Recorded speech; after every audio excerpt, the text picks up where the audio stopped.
Welcome to বিনোদন universe. বিনোদন ইউনিভার্সে আপনাদের সকলকে স্বাগতম। আপনারা যেখান থেকে দেখছেন আশা করি সবাই ভালো আছেন। তো বেশি কথা না বলে মূল ভিডিওতে চলে যাই। অপুর জিডি 3 জনকে সতর্ক করলো পুলিশ। হঠাৎ কেন অপু জিডি করলেন তার বিস্তারিত জানিয়ে দিব।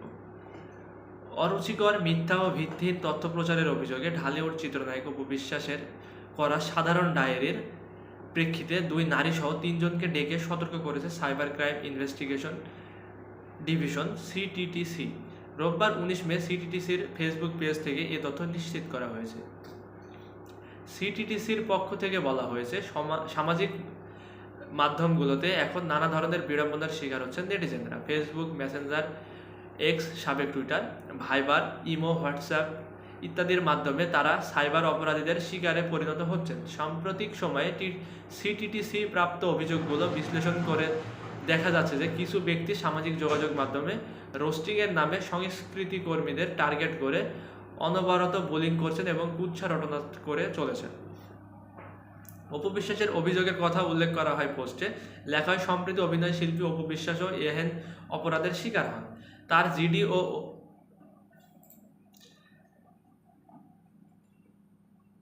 জিডি ও অভিযোগের ভিত্তিতে একজন পুরুষ ও 2 জন নারী কন্টেন্ট ক্রিয়েটরকে অপপ্রচার বিষয়ে নিউট্রালাইজ করা হয়েছে এবং অনলাইনে ঘৃণা ছড়ানো বন্ধ করতে বলা হয়েছে। এ প্রচেষ্টা অব্যাহত থাকবে। পোস্টে নায়িকা বুবলি, অভিনেতা চঞ্চল চৌধুরী সহ বেশ কয়েকজন তারকার নাম উল্লেখ করে বলা হয়েছে।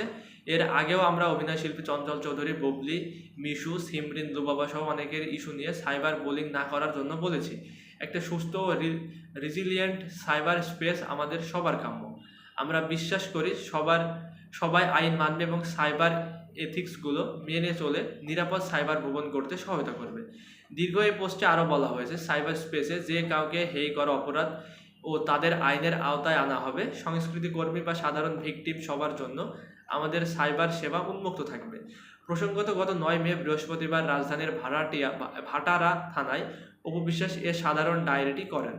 জিডিতে তিনি বলেন, বেশ কিছুদিন যাবৎ 34 ব্যক্তি ও ব্লগার তাদের নিজস্ব ফেসবুক ও ইউটিউব চ্যানেলে আমার নামে বিভিন্ন অরুচিকর, মিথ্যা ও বানোয়াট তথ্য প্রচার করছে।